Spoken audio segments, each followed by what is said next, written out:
Hello guys, യാത്രകൾ അവസാനിക്കുന്നില്ല, തുടർന്നുകൊണ്ടേയിരിക്കുകയാണ്. അപ്പോൾ അടുത്ത വ്ളോഗിലോട്ട് വീണ്ടും സ്വാഗതം. പിന്നെ നമ്മൾ ഇറങ്ങിയായിരുന്നു, വീട്ടിൽ നിന്ന് ഇറങ്ങുമ്പോൾ തന്നെ അത്യാവശ്യം മഴയായിരുന്നു. നമ്മൾ എവിടെ പരിപാടി അവതരിപ്പിച്ചാൽ ഇതായിരിക്കും അവസ്ഥ.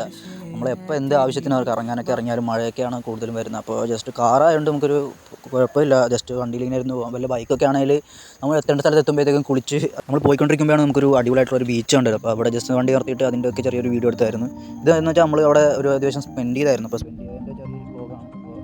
അവിടെ സ്പെൻഡ് ചെയ്തപ്പോൾ ഒരു നല്ല അടിപൊളി ഇത് തന്നെയാണ് കേട്ടോ. ഒരു രക്ഷയില്ല. അവിടുത്തെ ആൾക്കാരും അവരുടെ സഹകരണങ്ങളും എല്ലാം കൊണ്ട് അത്യാവശ്യം നൈസ് സ്ഥലം തന്നെയായിരുന്നു. അത് അത്യാവശ്യം ഒരു വൈബ്, ഒരു ഫാമിലിയൊക്കെ ആയിട്ട് പോയി നിൽക്കാൻ പറ്റിയ ഒരു സ്ഥലം തന്നെയായിരുന്നു ഒരു റിസോർട്ട് എന്ന് പറയുന്നത്. അത്യാവശ്യം അവർ തന്നെ എല്ലാം നമുക്ക് ഹെൽപ്പ് ചെയ്യും, എന്ത് ആവശ്യം ഉണ്ടെങ്കിലും എല്ലാം നമുക്ക് അവർ തന്നെ ഹെൽപ്പ് ചെയ്യും. അപ്പോൾ അങ്ങനെയൊക്കെ പോകുന്ന വഴിക്കാണ് വീണ്ടും നമ്മളിങ്ങനെ ബീച്ച് സൈഡിലോട്ടൊക്കെയാണ് ഇറങ്ങി. പിന്നെ ചായ കുടിക്കണമല്ലോ, ചായ എവിടെ പോയാലും നമുക്ക് കുടിക്കണം. മലയാളികളുടെ ഒരു തനി സ്വഭാവമാണ്, ചായ ഇല്ലാതെ ഒരു രക്ഷയില്ല. ഒരു വൈകിട്ട് ഒരു ചായ, അതിൻ്റെ കൂടെ ഒരു സ്നാക്സ്, ഒരു രക്ഷയില്ലാത്ത കോംബോ ആണ്. പിന്നെ അതേപോലെ തന്നെ ഇതൊരു പറമ്പിലായിരുന്നു, എന്തോ പരിപാടിയായിരുന്നു ജസ്റ്റ് പോയപ്പോൾ, അതും കണ്ട്. അപ്പോൾ അവിടുത്തെ ഈ കുറേ നിന്നപ്പോൾ നമുക്ക് മനസ്സിലായി കുറേ പടക്കങ്ങളുണ്ട്, വെറൈറ്റി കളറ്.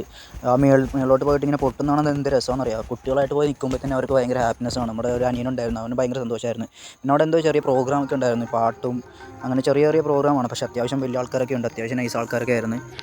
അപ്പോൾ ഇതൊക്കെയാണ് നമുക്ക് യാത്രകളിൽ ഓരോരോ എക്സ്പീരിയൻസ് എന്ന് പറയുമ്പോൾ ഇതൊക്കെ ഇങ്ങനെ കാണാൻ പറ്റും. നമ്മൾ ഇവിടെ എറണാകുളത്ത് വന്നപ്പോൾ ഇന്നൊരു ലോഡ്ജായിരുന്നു, അത്യാവശ്യം നൈസ് കണ്ട വ്യൂ, ഒരു രക്ഷയില്ല. നമ്മൾ ഏറ്റവും മുകളിൽ ഉയരം എത്തുന്തോറും കാഴ്ചകൾ മനോഹരമായിരിക്കും. വീഡിയോ ഇഷ്ടപ്പെടാൻ കൂടെ ഗൈസ് സബ്സ്ക്രൈബ് കൂടെ ചെയ്ത് വീണ്ടും വരുന്നതാണ്.